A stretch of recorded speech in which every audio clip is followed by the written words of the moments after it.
Welcome everyone to another edition of Late Night on Base. I'm your host, Bill the Bull. Today, super stoked to have Thomas Sullivan on.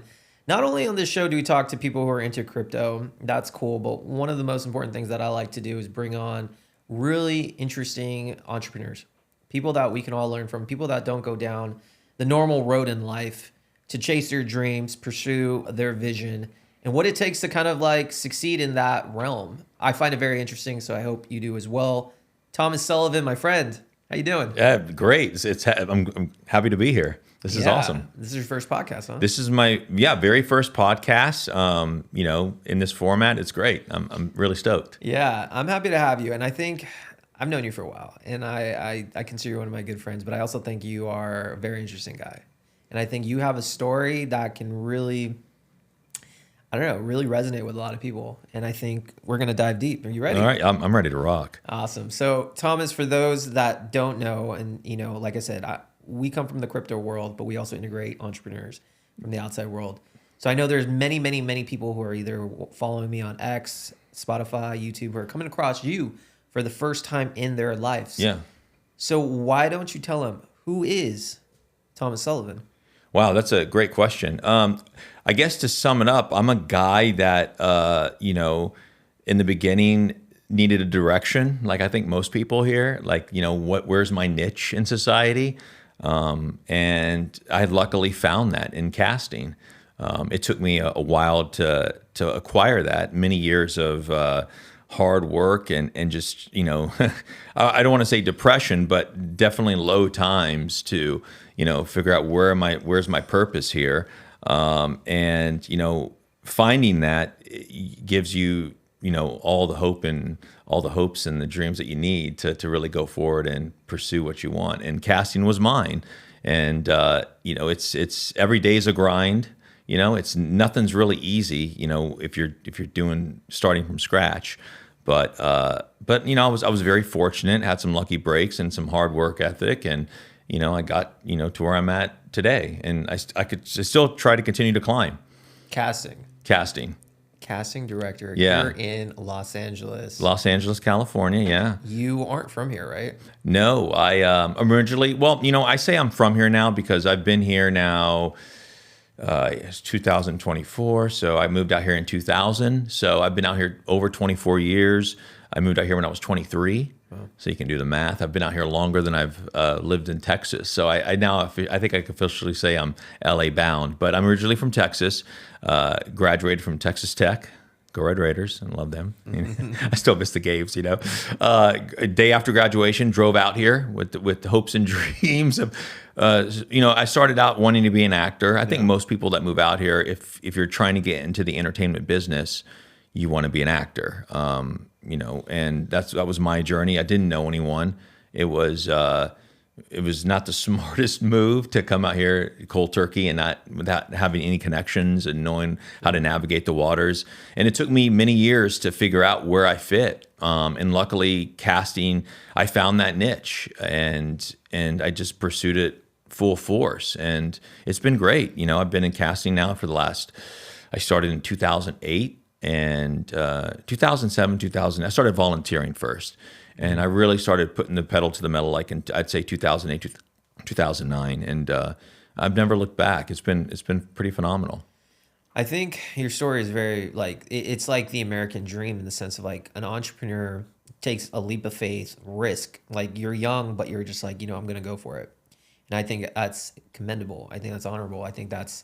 I think a lot of people are scared to take that leap. Yeah, I mean, I've heard that as the years gone on. Like I would never do that. I want the safe and security of, and there's positives to that too. I mean, it's like if you have a safe job and you're not, it's comfortable. My whole life has been uncomfortable. So some people just aren't wired that way, and that's okay. If some people want to have the comfort and the security and the safeness, I guess is that a word. But me, I wanted to be more. Sure. But there's also risks with that that you have to navigate every day. Every day is like a grind for me. But when you're asking how was casting, and when I found casting, like the how I found it was when I was an actor reading with other actors. Is how I started. I was volunteering as an actor, reading with other actors for commercials and in movies. And like when I would pick actors, just that person was really good, and they would get the job. There a sense of like I can't even explain it. It was like wow, they listened to me. Like I found some talent, and they got a job, and their dreams are fulfilled in some sort of way. And so it's like more of giving back than it is taking. And that felt like undescribable to me, like giving somebody an opportunity and helping them fill their dreams is priceless. And when that happened to me, I was like, there's a new path for me. I love that. Yeah. I think there's great value in being able to give to others. Yeah. That dream, their hope. So I think you hit nail on the head, especially if you're, if someone you're watching this and you want to be an entrepreneur. So we never really, or at least myself, I never really had a mentor to teach me kind of the ropes as to like how to navigate life. Me and you go way back. Yeah. Nor did I. I mean, I didn't really have a mentor either. I had to figure it out on my own. And, I have, I'm still blessed to have my father, but, I didn't really have, the guidance to like, not only when it came to relationships, how to navigate the world as a man, but also how to navigate the world as an entrepreneur. So I think like, this podcast is important for those to kind of get insight into a lot of things. And I think one of the things with entrepreneur life, and you embody it, is the ability to take risk. You have to be a risk taker. And you're right. Some people want that comfort lifestyle. Like, hey, I want the normal, like the safety. They want the safety. And there's absolutely nothing wrong with that. But I do think that that's not the life of an entrepreneur. You have to be willing to learn that every day is a grind, but you're getting one step closer and closer to your end goal. Yeah, it's very unpredictable. But that's the only way to succeed. Right. And in your industry, it's no different. Tell me about red pill philosophy, because I know that's a big integral part of your life. I know me and you have really bonded on that over the years. Obviously, but I think it obviously applies to all aspects of your life, including your job. Yeah. Talk to me. What about the red pill philosophy is it that you think is important? Well, there are a couple of things. When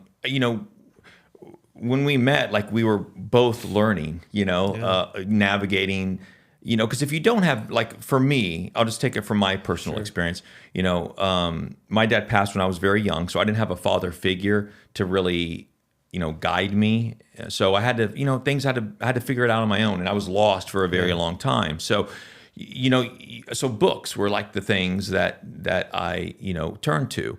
Like Dr. Robert Glover, like No More Mr. Nice Guy is one of those books that I read that I was like, oh my God, this was transformational. And that kind of opened my eyes to, navigating purpose and where I was and why I was there and why I made decisions. And, you got to figure out to yourself, like when you make a decision or the path you choose, why are you choosing that? You have to ask the right questions for yourself to get the answers you need to go forward. Right. So, I know that, some people that say the red pill's bad or there's backlash. Like, I don't even consider it that. I just consider it finding who you are as a person and how to make the world better for people around you. For sure. That's how I view like the red pill is like, taking accountability for your actions, number one, right? If you make a mistake or you do something that's, you have to like own up to it and not play a victim. Right. So you're not a victim. You make the choices, you stand by them and you learn from them. So like, that's what I took away from when Robert Glover, Rollo Tomassi is another one that I listen to who's, legends in the space. Yeah. These guys, Coach Corey Wayne, we love the coach Corey, baby. Shout out. I don't know if he's listened to this, but he's great too. And everybody's got flaws. Nobody's perfect, but you take information from people and you incorporate it into your life to make your life better. And in incorporating your life, when your life gets better, you can make people around you, their lives better.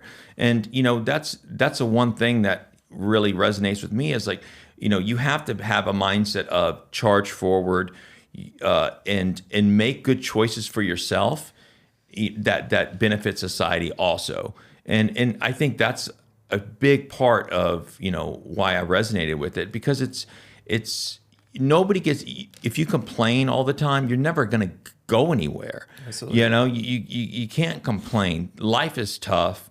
It's not fair. It's never going to be fair. You know, I mean, think about it. Think about this. Think about the plan of life. You build and build and build and build, and you grind and grind and grind, and then you die. Yeah. It's just like, wait, what? You know, like the end result is always going to be the same. Sure. So it's not a fair game. You know, but what you can do is make it as fair as possible for you and the people around you.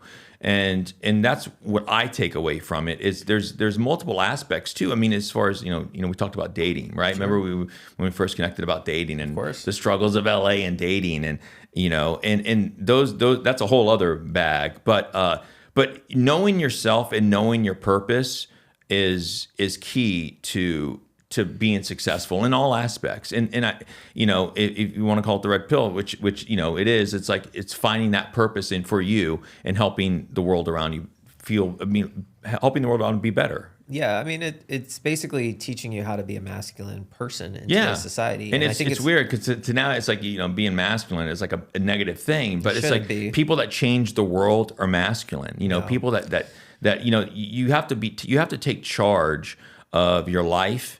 And you have to know what you know, stand for and what your purpose is. And that is masculine. That's masculine. I mean, without that, you just flounder and you take other people's opinions and you incorporate them as your own. You don't have any identity. You just mold to whatever, you know, the system says. Yeah. And that's not who changes the game. No, it's not. I think this form of masculinity is very vital for society, vital for individuals to grow and prosper, to make the world a better place, make their loved ones a better life.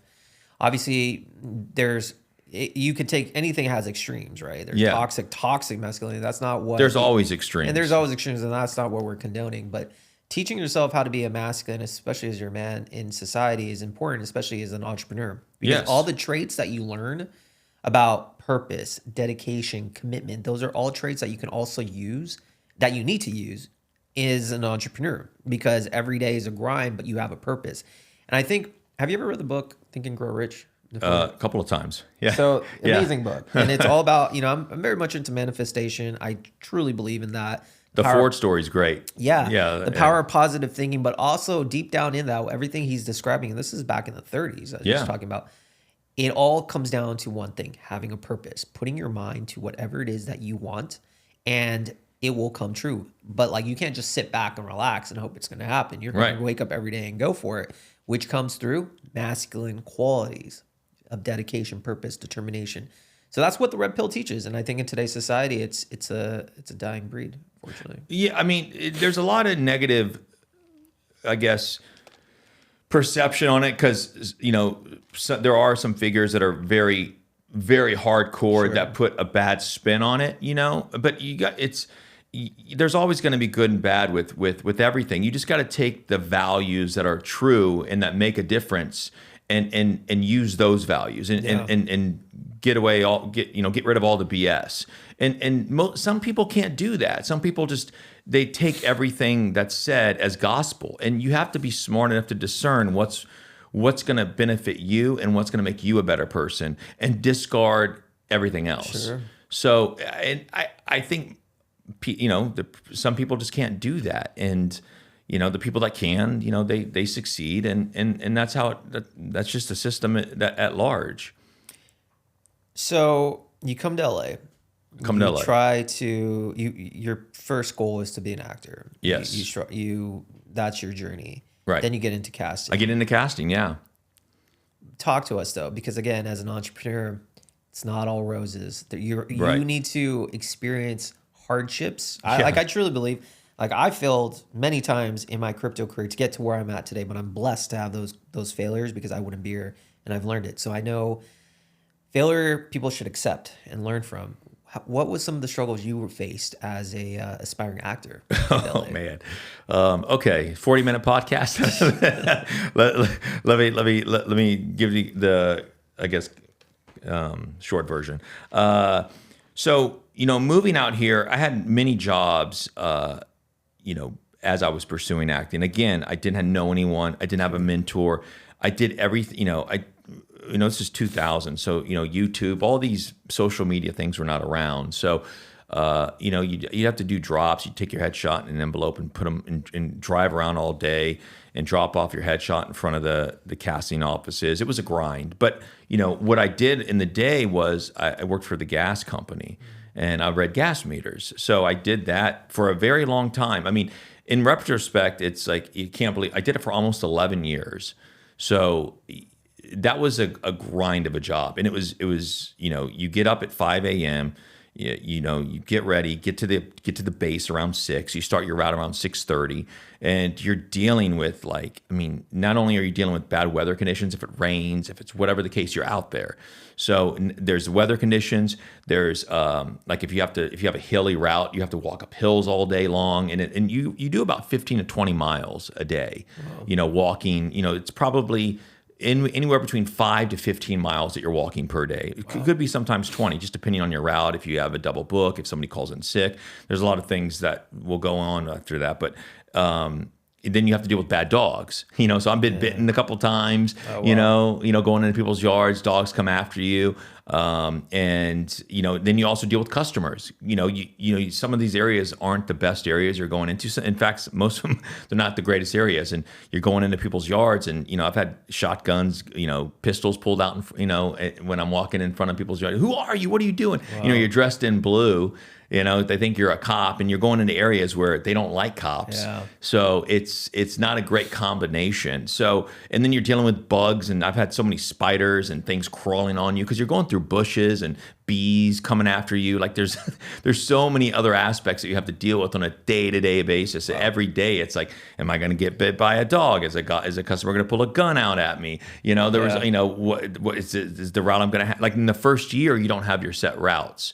So you don't know where you're going each day. So each day is a new area. But when you get your they're called books. When you get your books, you know the areas you're going to go to each day. So you kind of are understanding of the area. But that first year is terrible, But once you get your books, and you kind of understand the area and know what to do. But every day was a grind. Like and I, at this time when I was doing gas meters and I was acting, like I wasn't getting any acting work. I was okay, I guess. I wasn't great, and when I started reading with other actors, I realized, there's a lot of better people here. I gotta switch gears quick. I gotta pivot. Yeah, I gotta pivot. So, and I had to get out of the gas company. It was killing me because not only did I have the gas company job, I still needed to make more money. Sure. So I would do the gas company job, and then on the weekends and sometimes weekdays, I would cater. So I would do catering jobs. So, if some days I'd do I'd work from get up 5, but start 6:30, be done by, depending on the route, noon to 3 or 4. But when I started getting into casting, I started, at this point, I'm kind of fast forwarding, but at this point I'd been in reading meters for 5 or 6 years. So I kind of knew the system. Yeah. And I got into casting as a volunteer. So I'd read gas meters. You start at 6:30, be done. I'd run my routes. I'd just be running. I mean, you're not supposed to run, gas company policy. You got, there's all these rules, but I would haul ass and be done by 10:30, 11. And then, and I'd be sweaty. So I'd carry these wipes in my car, and I'd wipe my body down. And then I would change in my car and then drive to Santa Monica. I was in Glendale. So I would drive to Santa Monica to do a casting session that started. The casting director at the time would start the sessions later for me to get there. So I could, because I was a volunteer, I would help him. So it would be 11:30. So I'd be done at 10:30. It'd take me 45 minutes to get to Santa Monica. And then we start at 11:30, and then we'd go till 8 to 9 p.m. Wow. It was a whole day. It was reading 300. It was commercials. I started I started in commercials and then films, but it was 300 people a day, every day. So I would get, that job would be done at 9, and then I'd drive back to, I still live in Burbank. And then that was get home around 10, shower, and then be in bed by 11 to start the whole day all over again. Wow. And I did it for 5 years, just back and forth and back and forth. And, but I started getting a stride. When I first got into casting, I didn't know that's where I was going to go. And then when I started getting people jobs, just by I like this person, yeah. And then they would get the job. I started finding this is a cool direction I can take. And the guy I was working for offered me an assistant job, 3 years later. And he's like, you got to give up acting though, you know. And at this time, I was like, I got to find something else, because I was like 7 years in at the time of reading gas meters. And I mean, look, think about this, like, you know. And then on the weekends, I would do catering. So I would do catering from like 8 in the morning to like, you know, I'd get there. And it would be an all day thing. I'd get back around, depending on when I started, it would be like 10 to 12 hours. So I'd be working at the catering job too. So it was like back and forth and back and forth. But you got to realize at this time, it's like, you know, every day I'm walking 5 to 15 miles, running at this, you know, wow. and not knowing if I'm going to get, like the safety concern is there. Like, am I going to get shot? Like, I mean, I still remember this vividly. I'm walking this guy's place. The guy just comes out of his place with a shotgun. He's like, "What are you doing on my lawn?" And then I'm like, this guy's gonna kill me. Like, I was like, gosh, you know, I was so down. Like, I so like hated my life at that time.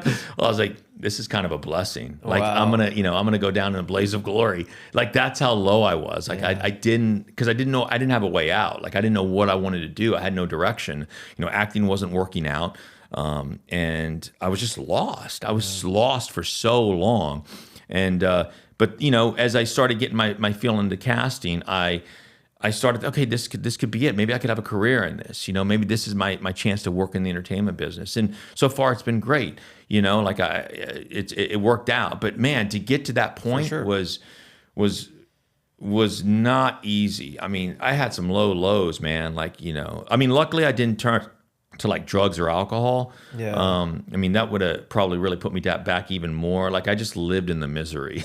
You know what I mean? Yeah. Like, I never numbed it. You know, like I didn't drink. I didn't do drugs. You know, I just lived in it. Like, I don't know why. Maybe I'm just a little kooky, but I was just like, you know, it's got to turn around. It's got to turn around. I was more like a resilient. Like, I'm not gonna break. You didn't give up. I'm not gonna break. You know, you're not gonna break. You're resilient. Yeah. And you've pivoted and you found what your calling was. Yeah. And that is important because, you know, as an entrepreneur, setbacks, there's times you're gonna want to give up. There's times you'd be like, what am I doing? It's not where I want to be, because, you know, you're not going to achieve results in your case, the first moment you step into Hollywood, you're not going to be. No. I mean, there are, you know, people always example the exceptions. Well, this person came out and they were discovered. It's like, no, I mean, very rare. It's rare. And, you know, like people that come from like a lot of money, you know, and they want to be in the entertainment business, they got a shortcut, and that's just the way it is. Like, you know, and that's fine. Like, that's, you know, you can't be mad at it. Celebrate it. Like, hey, they get a shortcut. I have to work for it. Not a big deal. You know what I mean? Absolutely. Just that much sweeter. I think, yeah, it's much sweeter when you do obtain it. Like, there's a saying, like, you appreciate things that you work harder for. And if you finally attain it and you put on all the effort, you're going to really appreciate that, and you're going to really like. We have a stronger mental fortitude, for sure. Absolutely. You know, because you've been down that long, depressing road. So if you see that road again, it's like, I could take this. Absolutely. I've been down this road. You've been down the road, so the hurdles that might come in the future are nothing compared to what you've been through. It toughens you up in a way. So now you're in casting. You're no longer at the gas company. You're no longer pursuing acting. You're in casting. Talk to us. What is life like as a casting director? What is a typical day? Man, so typical day is, you know, I guess I'll speak for right, because it's different if I'm, you know. So right now, a typical day for me is to get up around 7 a.m. You know, go through my emails, you know, because I'm working on a job where people are from France. And so if I get late emails and stuff, I wake up early so I can respond to them before they go to bed. And, you know, in the Philippines, I got, you know, jobs all over the world that are, you know, movies that could potentially go. But I get up around 7 a.m. and, you know, check email, get to the gym, work out for about an hour or so. That way, you know, I get back before my phone starts ringing. Because around 9 a.m. is when I start getting calls for, you know, various projects that I'm working on. And it's just my majority of the day is spending trying to get actors to say yes to projects. You know, like finding that right project for the right actor. Because, you know, a name actor, I'm sure your viewers don't know how the entertainment business works. But it's like, you know, if you get a project, I'm working studio space, but independent space. And right now I have a lot of independent films. And independent films work as the money's there if a name actor says yes. And that name actor could be several people. It could be anyone. I don't want to, it's irrelevant of the names that I say now, but, such name actor needs to say yes and we get the money. So my majority of my job is trying to get that name actor to commit to a project for the project to go. Because independent space, you get an actor to say yes, they take that, they fund it, but then they sell that movie to a streamer or distributor or whatever, off the name value. And that's how kind of independent movies work. So that's, I've got several projects, and, just getting a name actor to say yes, or not just one, but maybe several, maybe 2 or 3. And it just takes a lot of time because you're going after people that have busy schedules, that have a lot of offers, that don't need the job, and, you have to have all the bells and whistles, a good director, distribution, sales. Like, you have to have all these things on an independent film, and most of them, they'll have one, but not all of it. Not all of it. Yeah. If they have all of it, then they're probably a studio film. Independents are always missing some sort of piece. Yeah. And but the majority of my day is trying to get people to say yes, but work out, then come back, and then the calls start. I'm on the phone all day trying to get. It's like I'm a sales. I'm like in sales. You got to. That's part of being an entrepreneur. Yeah, and then if the movie goes, then my day really is wake up, start reading actors for the other roles, and then once you get that name person, once you get the name person, then you start reading actors for the smaller roles. And is there ever a time where like the main guy is attached or lady and then they back out? Oh yeah. How do you deal with disappointment like that? Because that's a big blow. Yeah, I mean, but it happens so much. I mean, it's like, when you're going after like big names, they have a lot of options. Yeah. And if Spielberg calls, I got a next movie for you, they're gonna ditch my movie in a heartbeat, and they're gonna, you know what I mean? Sure. Which I understand. It's like, why wouldn't you? You got Spielberg calling. This is an example, but yeah, I mean, people fall out all the time.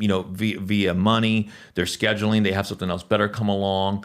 Independent spaces, it's nothing ever guaranteed. It's always, I've cast movies where, the movie's cast, we're ready to go, and then the money falls through. Wow. They don't get the funding. And they don't get the funding. Like, they didn't sell the movie, they didn't sell off the names, and the movie goes away. Luckily, is there some wood around here? Knock on some wood. Like, it doesn't happen. Close enough. It hasn't happened, that much, for me, thankfully. But yeah, that happens too. There's always things you're dealing with. There's always fires you're putting out. I had a project where, the movie was going to go, and a director sends an email that he shouldn't have sent to an actor, and about scheduling or whatever the case may be, and it spooks you. Then the actor gets cold feet and pulls out. It's like, oh man, why did they do that? Yeah. So you're dealing with many different types of personalities, and some know what they're doing, some don't, so the ones that don't know what they're doing, you have to guide their hand, and a lot of egos in the business, and so you're dealing with a bunch of egos, and, you gotta, it's got kid gloves, you gotta navigate all these different types of personalities to make something come together. It sounds simple, but it's really not. There's all sorts of things that can hinder you from a movie going. Absolutely. Well, like, again, an analogy to an entrepreneur, nothing is as straight line as it seems. No. There's always going to be ups and downs to the side, to the right. Always. To get to the goal. You're always on your toes. You're always on your toes. And that's, I think, being an entrepreneur is, you have to be, somebody told me this, like, being an entrepreneur is like the lunch bell, the lunch horn never blows. Yeah. You don't get a lunch. You don't get an hour lunch. No, There's exactly. there's always, you're on go all the time. But you have to have a certain mindset for that. And if you're out there listening, you don't have that mindset, it's okay. Like, just find something that you have, that you really love doing, and try to make money doing it. But again, it's whether that's a factory job or 9-to-5 job or whatever the job is. But entrepreneur, it's you have to be on your toes, because if you're not, I don't know what job you're doing.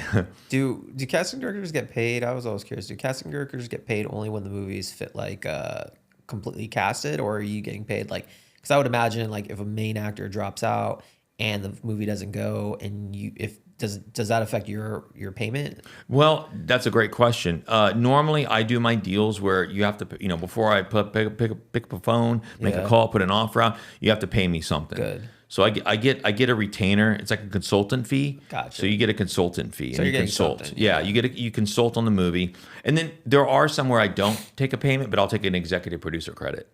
Got it. Or a producer credit. And that way, and I'll get back in points, or I'll get something to compensate me for my connections and my, How do back end points work? well, I mean, not well.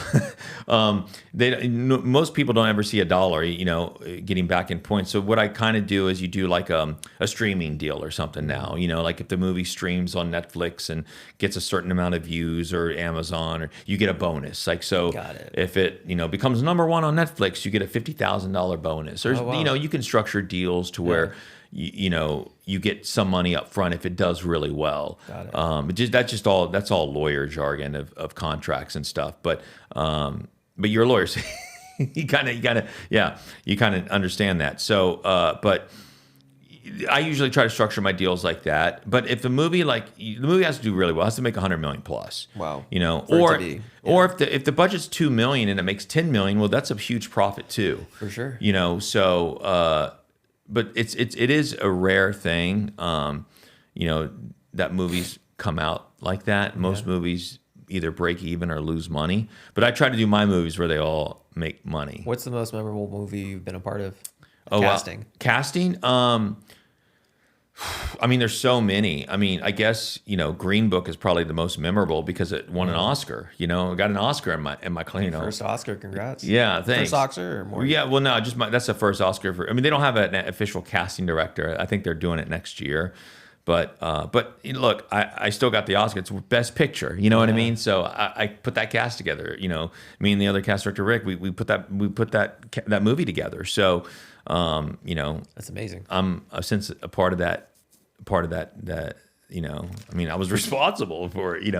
I mean, it just wasn't me, but I'm a part of a team. But you're a big part of why that. Yeah. I mean, I'm successful. you watch all the tapes and submit them to the director, and but as far as memorability of fun, because each project's a little different. It's not as glamorous as you think. It never really is. It's just work. All it is just work and unpredictabilities. I mean, even Green Book had a lull of 2 weeks where one of the actors' deals was about going to fall through, and we were already halfway to casting the film, and they had to fix that. I mean, there's always something coming up that you have to. There's always a fire somewhere. But every film that I work on is memorable. I think what makes it more memorable if the film becomes successful.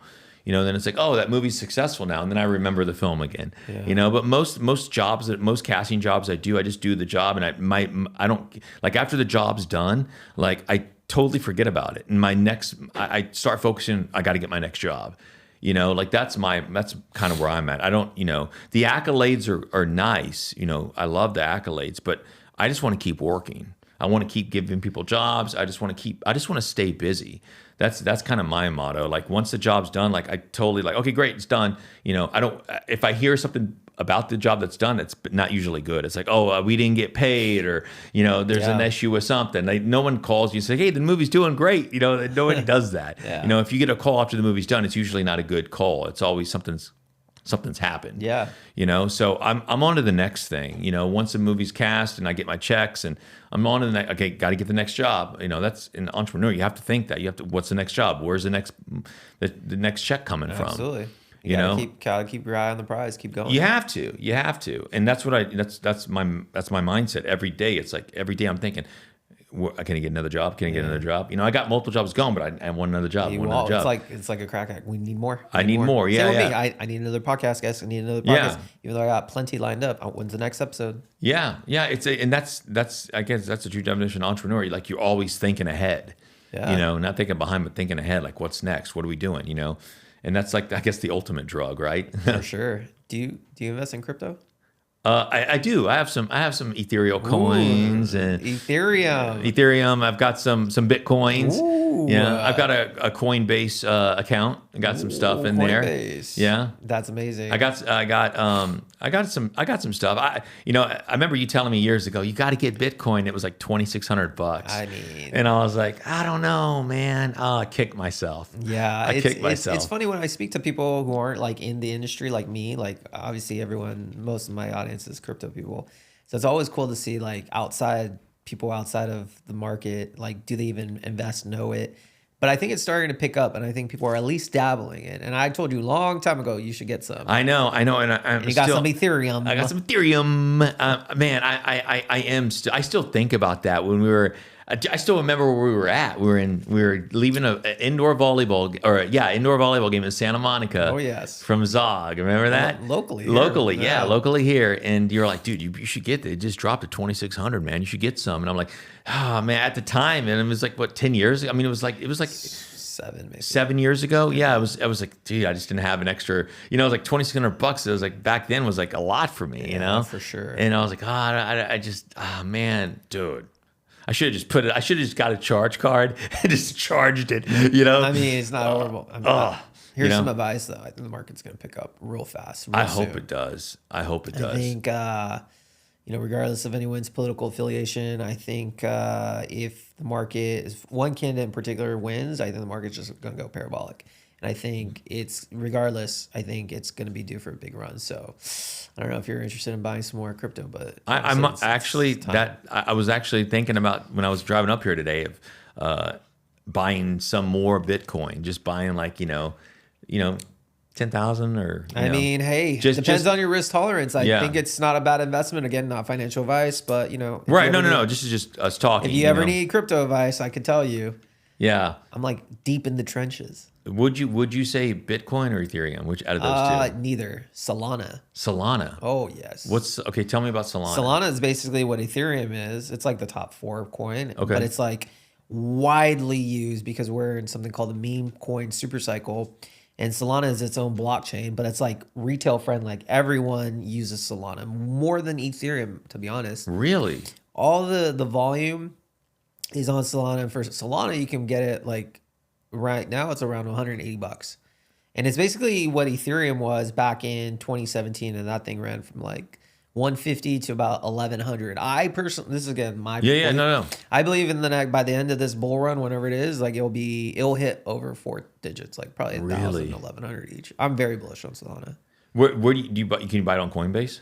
Yeah, you can buy on Coinbase. Solana is one of the most publicly traded top 5 crypto. And it's only one. What did it start out at? It's 180 now. What was it? Was it? Oh, I mean, earlier, like last cycle it hit like 200, then it dropped to 10. Now it's like 180. But wait, $10? Yeah, when the bear market like a year and a half ago. Oh my God, I wish we would have got in there. I mean, I think everyone did. We didn't realize how big that would be. But like Ethereum also dropped to like 1,200. Ethereum's been pretty stable, but like, I don't know. I'm most bullish on Solana. Okay. What now? But you got Ethereum. Ethereum's good. It's safe. But. Yeah. But can you tell me why that one is blown up? Because use case. So basically Ethereum, a little backstory of like, so people all around the world don't care about Bitcoin in the sense like the people who are younger who want to be in the system, they want to improve their lives economically. Yeah. They want to make as much money as possible. You're not necessarily going to do that on Bitcoin because it's so expensive. Bitcoin's like $70,000. First of all, most people don't have $70,000 for one. Yeah, that's but let crazy. alone like, even if you have 10,000. So like most people, it's not going to change their lives, right? But the ones that will change their lives are the ones that there's something called meme coins that people can turn $100 into 6 figures. And it's I actually done some clips here that I post out of success stories, people writing like hundreds of thousands of dollars based on certain meme coins. And there's plenty of options. So in order to buy these meme coins, you need to have Solana. Solana is kind of like the layer where it's like the exchange where you can buy, like you need to have Solana to purchase these things. And people like Solana because there's no really fees involved. Okay. So like Ethereum, if you ever wanted to trade Ethereum, there's a fee, right? Yeah. Sometimes in the last bull run, it hit like $200 a transaction. What? Yeah, it's crazy. No one's gonna want that. It's terrible. So people go Solana. It's like $1, pennies. Like it doesn't matter, and there's all the volume. So I don't know, man.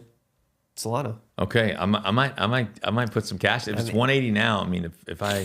I don't know. We'll talk off camera. Yeah. Let's talk off camera. Yeah. That's good. We yeah. got this. Last question for you. Yeah. To those actually watching this and want to become a casting director, what is the best advice you could give them? If you want to get into casting, that is a great question.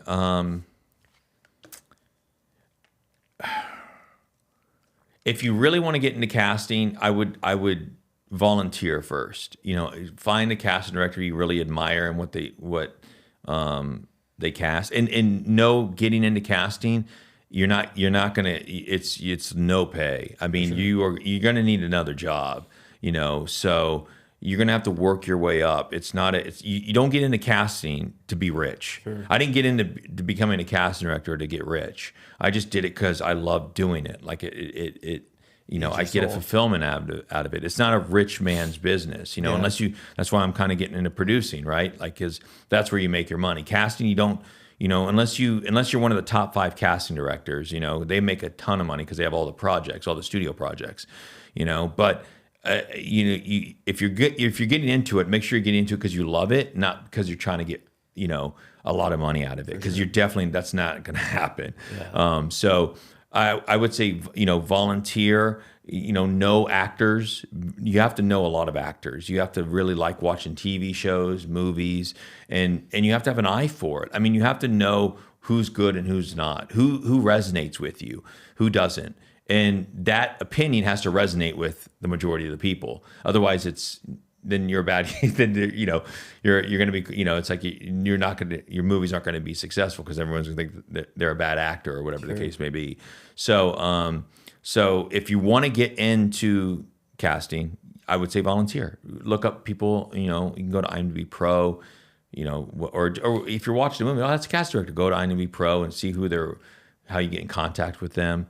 And, just email them, say, I love to volunteer. And, is there anything I can do? I really want to get into casting, and see where it goes. I mean, that's how I did it. I started volunteering I did it for a while. Like I said, a couple of years for free. Yeah. But I had a second job. I mean, I had a first job, really. Yeah. Casting, the volunteer was my second job, or third job, because I was catering too. So anyway, so I had multiple jobs. So it's you got to have other things you're doing. For sure, to pay the bills. Yeah, to pay the bills, yeah. But it shows the value of relationship building. Yeah, it does. You have to. You have to be a people person, and you have to really love actors. You have to really love the craft. You have to really love movies. You have to really love TV shows. You have to really love all the aspects of the business, and it's not always all sunshine and rainbows, obviously, but you have to, you got to enjoy giving. See, I give back. Like, that's what casting directors do. They give back. They give people jobs, and it's you're giving, you're letting somebody shine. Absolutely. Thomas Sullivan, thanks for coming on, man. Oh shit! Thanks for having me, Varun. I appreciate it, man. This is great. It's already been 40 minutes. It's been longer. Has it really?